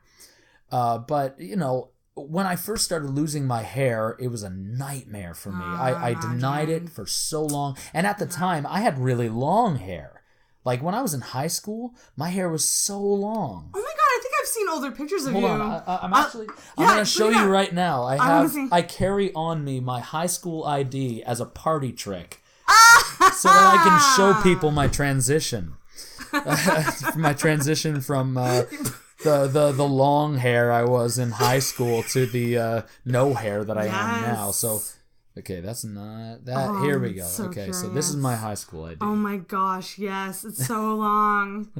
And then this funny. This is my ID from 2010. Okay, yeah. So that's the halfway point where they made me take my hat off. Where at that point I always wore a hat. Because at that point you could still see some of my long flowing locks, but you couldn't see how just desolate it was upstairs. That's gotta be, and that's the thing, I'm not a dude, so I don't know. Well, male pattern baldness... That's gotta be fucking rough. Male pattern baldness is a very tricky subject because you cannot help if it happens to you, and yet, like, just from my own perspective, as soon as I knew it was happening, I judged the fuck out of myself for it. And I'm sure other people judged me for it because I know I have, like, without meaning to, you pass judgment on bald people. It's kind of like a, whatchamacallit, stigma? A stigma, exactly. Yeah, there's a stigma attached to it in a weird way. And it doesn't make really any sense, because that's not something that anyone has any control over. No, but if you not. losing your hair, it presents a certain image, and that image is usually not a positive one. Mm-hmm. It makes you look old. Mm-hmm. And I started losing my hair when I was, I think, 18. And that was, I remember, I at the time, before that, I had lice immediately before I started losing my hair. And I remember I had to use the shampoo to get the lice out, and then the hair started falling out pretty soon after that. And for a while, I was like, no, it's just the lice shampoo. Like, it's just damaging my hair. It's not going to keep going like that. I should have known my dad's baldness gene overpowered my mom's side's hair gene so much. Yeah. It was incredible. I was just going to say, is a lot of it genetics with guys? Oh my God, absolutely. And whether or not that happens? They say that most of the time it comes from the mom's side. That it's a hereditary thing from the mom's side. I don't know if I'm using hereditary correctly there. Yeah. But yeah, I found that men on my mom's side of the family, they usually have pretty good heads of hair. My grandfather, my mom's dad, he was balding a little bit on top when he was in his old age, but he still had a pretty good hair up until the day he died. Mm-hmm. But of course, my dad's side, totally different story. Like, my dad, I remember seeing wedding photos of my mom and my dad when they were 22 and 20 respectively. Sorry, my mom was 20, my dad was 22, and my dad, he looked like he was in his late 30s. Right. Because he had a mustache, first of all, like this 70s porn mustache, and just everything on the sides and back, even a little ponytail in the back, nothing up top. Yeah. Oh, wow. And like now, he shaves his head, and I also shave my head. And honestly, like, if I don't shave my head, I look like I'm in my 30s or 40s. Now that I'm shaving my head, I look and feel like my own age. Yep. And you know what? I have a lot of respect for guys who do that. Who, like, they're like, this is happening, I can't control it. But there's things you can do to make at least yourself feel better about it. Yeah, you gotta lean into it. You gotta lean it, and you gotta figure out a way that works for you. And listen, like, I know that this is a fucking cliche to say, but, like, if you like it and you're confident about it, it's gonna look better to others too. That's what it boils down to. That's what it boils down to. But again, confidence, it's fucking hard. And I've heard several times, although sometimes it takes me a while to convince myself of it, but if I've been working out, and even if, like, I've shaved recently and I feel good about the way I look, I just act more confident. Yeah. And in that way, I have been told I am a lot sexier. There you... Yes! No, confidence is like the... I mean, I can speak for myself, but a lot of my female friends agree. Like, it can do so much for a guy's attraction. There's so many guys that I know that I've been friends with that I've been like, I've never felt an attraction. And then one day I'll be like, something's different about you.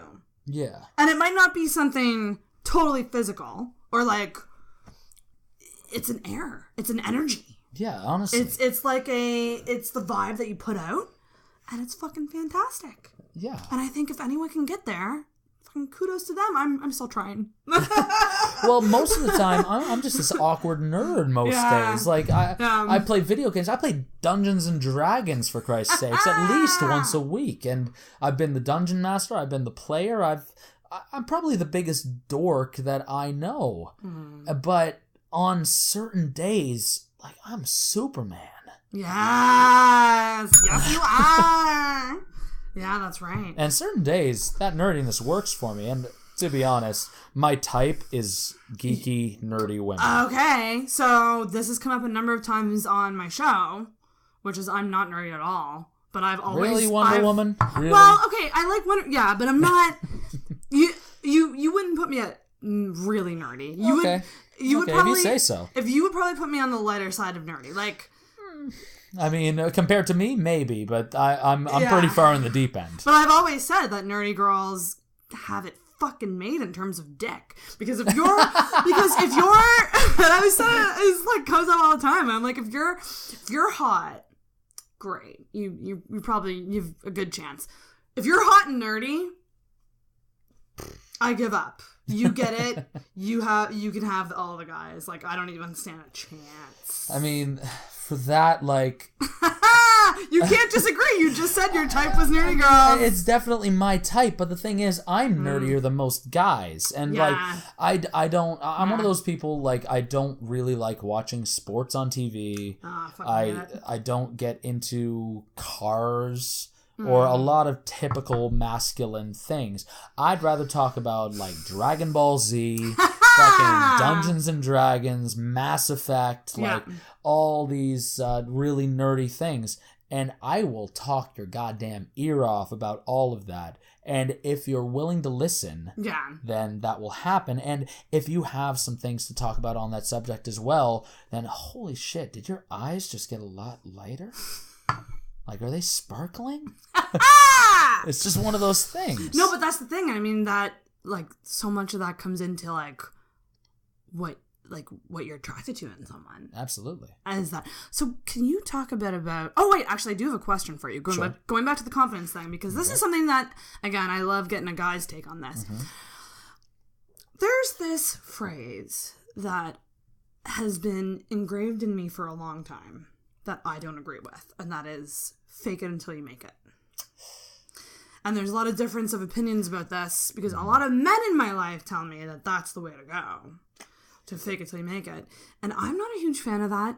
And like in my experience, I can't hide on my face how I'm feeling. So if I'm feeling shitty about myself, it's so fucking difficult for me to like put that out there and be like, oh no, I'm hot shit. You know what I mean? Like, but so many people are like, oh yeah, if you just fake it, it's kind of like if you're going for a job or something, like fake it till you make it and you'll get the job and you're good to go. Right. Okay, I have a little bit of a story based on that. Yes, please. So this is from end of junior high for me. So this was, of course, junior high, worst years of my life. Like, hated every moment of it. Is it the worst for everyone? The junior high... I feel like junior high is worse than high school. It's when everything is changing. Yeah. And everybody around you is changing at the same time. And the changes aren't necessarily great. Of course, they turn into great things once you're an adult, but in junior high, it's just terrible. Yeah. And for me, I was trying to, like, in elementary school, I just assumed that everybody loved me and I had so many friends. In junior high, I realized that was not true and that I was actually a bit of an asshole. So that was a bit of a self-discovery for me. And I spent the rest of junior high trying to make up for that by trying to fit in with people however I could. And how that culminated in grade 9 specifically was I tried to get really into rap and hip-hop and fit in with that whole crowd. Because for me, those were the coolest people. Fuck yeah. Those are the people that I wanted to fit in with. Yeah. And so I made a few friends in those circles, and I thought I made some friends where they were really just people who were just like, check out this fucking pasty white kid who wants to hang out with us. And at the time, you know, I ignored the people who were making fun of me and just focused on the positive things.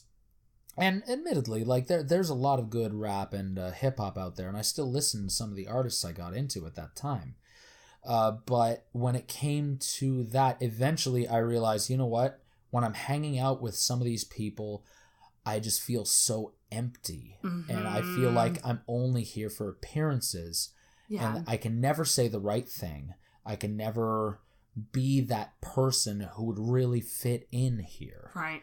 And at one point, I remember I picked up a Modern Drummer magazine. Mm-hmm. Again, I was really big into drums at that time. I hadn't picked up a guitar yet. And it had Joey Jordison on the front, the drummer for Slipknot. Okay. And Slipknot, at that time, I had heard one or two of their songs, but I wasn't really into them. And then I started listening to them a lot more, and it spoke to me so much more than hip-hop ever did. Right. And I remember there was a specific moment. This is one of those other very specific moments I remember from early in my life, where I was reading that Modern Drummer magazine, Joey Jordison on the front. One of my friends from the rap hip-hop circles came up and was just like, what are you reading? And I'm just like, oh man, it's this magazine, and it has the drummer from one of my favorite bands on it. And he just goes, man, Slipknot sucks. Ugh. And I remember looking right at him. I took a second. I looked at him and I said, no, they don't. Yes! Or you could say, I don't care. Well, what I said was, no, I don't. I didn't care what he thought at that moment because I knew what I thought. I knew what I wanted. And from that moment, like, I was me. I wasn't what they wanted me to see. And unfortunately, the friendships that I had made sort of floated away after that point. And I do regret some of that because I knew some good people from those days. Right, but it wasn't you. Yeah, and from that point, like, that was near the end of grade 9. The next year I was in high school. I started off as the metalhead that I always knew that I was. Mm-hmm. And high school was amazing. There you go. High school, I was confident because I was a drummer, I was a metalhead, I knew exactly what I was and what I was there for, and I made friends in the circles that I felt comfortable in. I felt confident in all of that, and it really worked out well for me. Up until the end, I had a really horrible breakup, and my prom sucked, but Jesus. I mean, there's high points and low points. Yeah, it's a fucking roller coaster back then. Yeah, man. exactly. And your friend groups and who you hang out with and what music you listen to and shit. It's so drama. important. So much drama.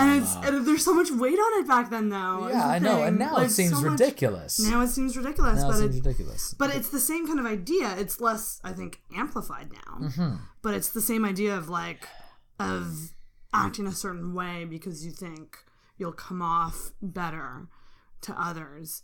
And that's why I don't really agree with fake it till you make it. I do have this kind of self-deprecating outlook, and I'm very honest, and a lot of times people are like, they don't really know how to take that. Yeah. But to me, it's just like, I'm just being fucking honest and real about it. And to do that, I think, takes some level of confidence to actually be putting your flaws out there so much. Yeah. To be like, listen, I know my flaws. These are my flaws. Yeah. What do you want? So for me, when you are feeling confident in something that's important to you, and you're talking about things that matter to you and that you really feel things about, that's when your confidence really shines through. That's confidence. Yeah. Yes. When you are trying to put off confidence on things that you don't necessarily know a lot about, or that you're just pretending to be into, that's more along the lines of arrogance to me. And that's not good. That's Donald Trump type shit. Ugh. That's buzzwords, and that's you trying to appeal to everybody, and you cannot appeal to everybody. It's very, very true. It does not work that way. It doesn't. And you're just going to end up so unhappy. Exactly. And I was, like, during that whole thing, when I was hanging out with people that I thought were cool, and I was trying to act like them, and I was trying to do all the things that they did, I was really unhappy. Yeah, there you go. And it took me so long to realize that. And then as soon as I had that moment of Slipknot sucks, no, they don't. Fuck you, that man. moment was the moment I realized, you know what? I'm actually pretty happy with myself right now. I stood up for what I believe in. Yeah. You need to believe in something and you need to stand for it. It's so true. Stand for something or you'll fall for anything. It's so true. Oh my gosh. But it's such a... I will say, like, even in adulthood, it's a constant fucking struggle. Oh, absolutely.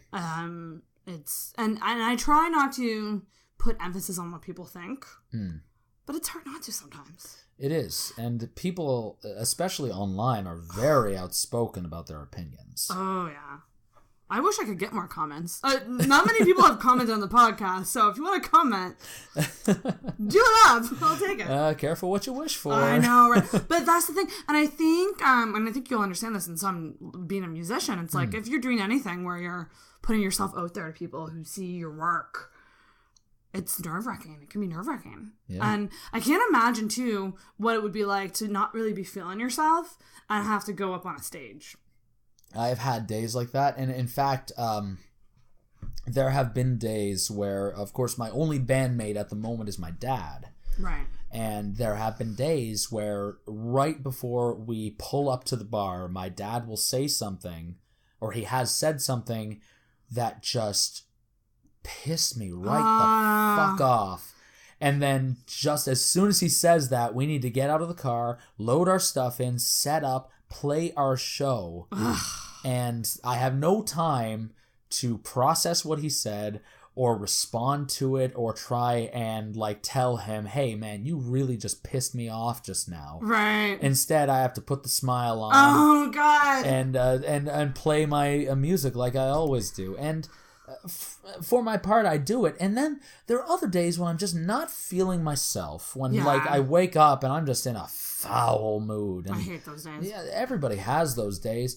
And there are some days when like I'll be playing my show and I'll think I'm putting the smile on and like making it and then sometimes like during the halftime people will be like, hey man, are you okay? Oh no. Like I see you up there and you're not smiling at all. And it's like, I'm trying to. I just really can't. I just really feel like punching someone is all. My God, I can't imagine. There's not at all related to like the kind of music you play, but there's a great clip in the Katy Perry documentary about her tour, and it's when she found out when her marriage was falling apart. Right. And there's a great clip of that her. That was to Russell Brand. Russell Brand, Right. And she's backstage and she's bawling her eyes out. And the people, you can see the production people, they're just like, we don't know, like this might, and her manager's just like, you can cancel. But this was like an hour before showtime. That would piss a lot of people off. Like, but he's like giving her the like, if you really can't do it, like, and it was like a switch. She just was like, and just started smiling and went up on stage. And I was just like, holy fuck. Sometimes that's gotta be insane. Sometimes that's what you need to do. And it's a really weird balance to strike, because like there's what's going on inside you, and then there's what you're projecting. Oh, words, yeah. And when it comes to being a performer, like I don't know if you know, I'm a tour guide at the Keith's Brew. Oh, are you? Okay. Yeah, I've been doing that for 3.5 years now. Jeez, okay. And that's actually in very much a similar way to my show with my dad. Mm-hmm. Sometimes you have bad days, but at the same time, you have people who paid money for their tickets. The people who will never come through here again, probably. Yeah. And this is the one time they're going to see this show. And if you don't give it everything you have, and if you don't give them a memory that they will treasure, then it was a waste of money. And you know that. And that's the thing. Pressure. Like, you play for families, you play for fans of the brand, you play for just random people who happen to be passing by the street and say, oh, this would be a good time. Damn. No matter what kind of day you're having, the show must go on. Show must go on. That's the thing. My God. I hate that phrase, but it applies so frequently. That could almost be the title of this episode. Almost, yeah. The show must go on, and it's the same with living adult life. You gotta just keep going, and it's fucking hard. And no matter how you feel about your body, too. It's true, and honestly, like, I guess let's try to end this on a positive note. the body image stuff. What would you say is a good way to deal with, like, when you're not a fan of your body? Because I'm of the understanding of, like, I need therapy, but it's like, I have had the same thought. It's like, so, like, I don't have benefits. It's the whole thing. Yeah, no, I had pricey. that thought too. Exactly. It's a broken system. It's really pricey. There's free ways around it, but for what the shit I'm dealing with, I need something very specific, and it's like, it's easier said than done. People need ways to cope outside of pain for a therapist. Yeah. In a way. How do you deal? Like, how do you get through it? I mean, it's probably a constant thing. Like, for me, it takes me if I'm getting ready to go out somewhere and I'm dressing up, it takes a lot of self-talk to get me to go out. Yeah.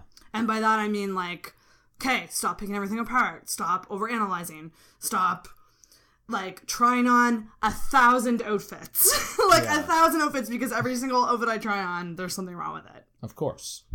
And for me, I have never, not once in my entire life, been 100% happy with my body. Mm-hmm.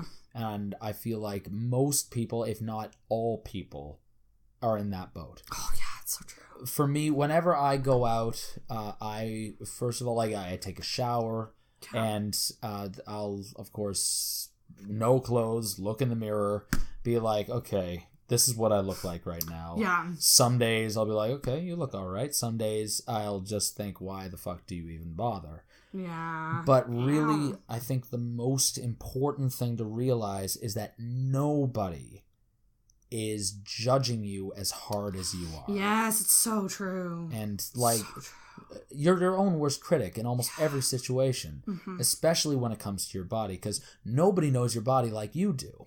And like, for me, I know every problem area I have, and I know every one of my strengths. Like, I can complain about my torso all I want. Like, I'm a little pudgy here. I don't build a lot of muscle here. But one thing I know for sure is my legs are fucking amazing. Yes! Like, my legs, I've got so much muscle in these goddamn things. You have muscly legs. Yeah, like, seriously, I don't know what it is, but like, whenever I feel bad about my body, I just look below the waist and I'm good. Yeah. Whenever I feel bad about my body, I just look at my boobs and I'm like, hey, that works for you. At least you got these. Yeah, at least you got these apples. Yeah, I don't have boobs. I kind of wish I did sometimes. But you're totally right. Like, I think we all have to focus more on our strengths more. Yeah, but I think too, to what you said about people not noticing, it's like, all of us have had that conversation with a friend where they say, I look fat in this. And, you know, as a friend, what do we say? No, you don't. Yeah. Don't be silly. You're so not. Don't. No. And it's just like, what people don't realize too is like those comments, it doesn't matter. They're still going to think the way they think. You know, whether or not you say that. I'm glad you brought that up, because a big part of body image is also, like, not even your own body image, but what you say to your friends and other people affects their body image more than I think most people realize. Big time. What's really important is that if somebody asks you something about their body, or if they just like say something that prompts you to say something about their body, it's important not, like, I don't want anyone to sugarcoat anything or tell any lies, because that'll just lead to a false body image, and that's not any healthier. No. But what is important is to look at it from a healthy, honest standpoint. Yes. So, like, for one thing, compliment sandwich is sort of a term I hear a lot. Like, you can say, like, this is something that's great about you. You could work on this, but this is something else that you rock. So amazing. Like, just even keeping something like that in mind, it's really important not only for us to support ourselves and to look after ourselves, but to support each other and look after each other. If we're not doing that, then there's really no point to interacting with anyone. Oh my god, ding ding ding, yes. No, that's, and I don't know how it is with dudes. Girls try on a lot of clothes together. Like, you know, we go shopping and we do the clothes thing. And I have never tried on clothes with a guy. You've never done how does this look? I need a second opinion. Never once. Girls do that a lot, and it's like, it can be tricky too when, and the stance that I tend to take is, if they seem insecure about it, I just kind of say, well, how do you feel? Like, do you feel comfortable in this? And I take the stance of like, I don't know if I don't think you're feeling comfortable, so maybe try this. Yeah. Like, I kind of try to take that stance where it's like, you're not saying it looks bad, but you're saying like, I don't know if you feel comfortable. Like, you got to be comfortable in order to rock it entirely. And when you're trying to make those comments, it's important also to realize that you're viewing it through your own bias. It's true. And everybody has that bias. It's nothing to be ashamed of. A lot of people, when you bring up bias, people will just, no, I'm not biased. I'm not prejudiced or anything like that. But everybody's biased. That's natural. Yeah. And the thing is, what's really important about that is to recognize your bias and filter it so that you're not just saying, this is what would make it look better for me. It's true. You're telling the person, okay, what can we do to make you feel better about the way you look? So true. Because that's what it's all about. Yeah, and like there are certain parts of my body that I wish I could change, and certain parts of my body I'm totally okay with. Yeah. Or that I'm even proud of on some days. Yeah. Like my legs, like I said. The legs! I'm very confident in my legs. But lately, I've been, my arms I'm feeling all right about. Like, people always tell me that I have a good head for having been shaved. Yeah. Like, it's a good look for me, apparently, and that's great. Yeah. Because, like I said, before that, I kept my hair as much of it as I could grow, but I wore a hat at all times. During summer, I would wear a toque. Yeah. I was hiding the part of my body that I didn't like. Yeah. And that was so unhealthy. Mm-hmm. And I wish that earlier I had either just started shaving my head and gone whole hog like I'm doing now, or that I had just taken the hat off and been like, you know what? Fuck all of you. This is what I look like. Yes, more people should do that. Yeah, and if I'd done that, probably a lot more confidence would have shone through. Yeah. And that's the attraction right there. Really, confidence.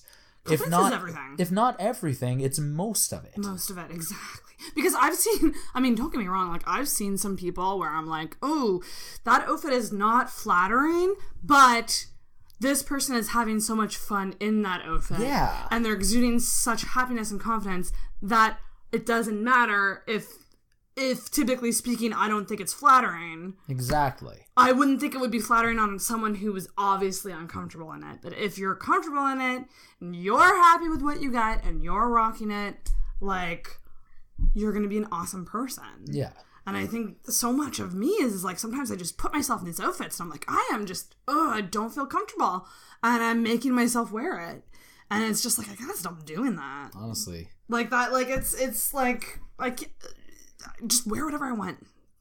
More loose clothing, maybe. And like, I know that certain like clothes of mine fit me better than other clothes. Yeah. Like, there's one shirt I have that I know fits me so well. Like, I've worn that shirt a lot, and every time I wear it, someone's just like, dude, you're looking good. Yeah, that shirt is amazing on you. Like, it hugs all the right parts, there you know? You go. And then there's other shirts I have, like, probably the one I'm wearing right now, it's just like, it's a t-shirt, you know? Yeah. It hangs off you. It doesn't show anything off. But if you feel comfortable in the t-shirt, then there's no reason why someone can't find you as sexy as if you're wearing the sexy shirt. It's so true. And honest to God, a lot of the times that I'm put the most effort into my outfit, I don't get a single fucking compliment. It's the days that I don't, and I'm just like, I just throw something on, that I get compliments. Again, it's going back to that whole, like... The paradox. Yeah, that whole, like, trying too hard is not cute. And the essentially thing, is what it is. The thing with when I play a bad show, I get the most compliments. I know. It's weird. People are very fucking weird. People are fucked. People are fucked. Could that just That's the title of the episode right there. People are fucked. But it's true, they are. But this was, we'll wrap it up. But all right, this was very great. No, I'm glad you think so. Thanks so much for coming on and like talking about something that like not a lot of people necessarily want to talk about. Nah, man. Honestly, this is something that I think I needed to talk about. Aww. That's okay. Well, again, he has an empty glass, but I'm going to cheers him anyway. I'm a much faster drinker than you. I've gone through 2 in the time it's taking you to finish 1. I know, but this is it's delicious. It is delicious. You're savoring it. Yeah, I'm savoring it. It's really good. Yeah. But plug your shit, Jay. So, all right. So you play every Saturday during Nelly's? Usually every Saturday. We do have some days off in the coming months. But yeah, for the most part, we play Saturdays from 4 to 7 at Dirty Nelly's. That's on Argyle Street in Halifax. I hear it's a great show. I've never watched it, so I can't really. You've never been out of your body and watching yourself perform? I haven't had an out-of-body experience during a show, so I can't speak for it. I also work at the Keith's Brewery, and even when I'm not working, the brewery tours are wonderful. You get a taste of Halifax history, you get live music, and wonderful performances from all of the tour guides there, and also you get like 30 ounces of beer on the tour. It's fucking fantastic. It's fantastic. It's a wonderful tour. I've heard multiple times from many people that it's the best brewery tour they've ever been on. Oh, it's great. Again, I've only been on it myself a few times, so I can't really speak for it. But it is a great tour. What a fun job. It's a great job, yeah. I've been doing it for 3.5 years now. Probably this is going to be my last year doing it because a job like that does have an expiration Everyone needs date. a change eventually, but man, like to do that and then do music, like basically, you got a fun job. I do music for every aspect of my income, which is a very wonderful feeling. Hell yeah, doing like to find something that you love and are good at, and to like use that to get money. Exactly. I said that weird. Use that to get money. I mean, I hate capitalism for what it is, but at least I'm using it to my advantage. There you go. And getting paid paid to do what you love and you're good at it, go check out the show. It's really good. And Journals is a good place. Like I said, if you're not from Halifax and you want to come, like it's you can't go wrong with it. Exactly. It's right authentic downtown. Irish pub. Authentic and Irish, yes. But again, thanks so much for being on. This was excellent. And probably, like I said, the first of an ongoing series that we're going to do. Going to get a lot of different perspectives on this. So Thank great. you very much for having me. I was so happy to be here. Yay! In my house. In your house. In my apartment. I'm going to go watch Game of Thrones. Oh, that's what Kat's going to do.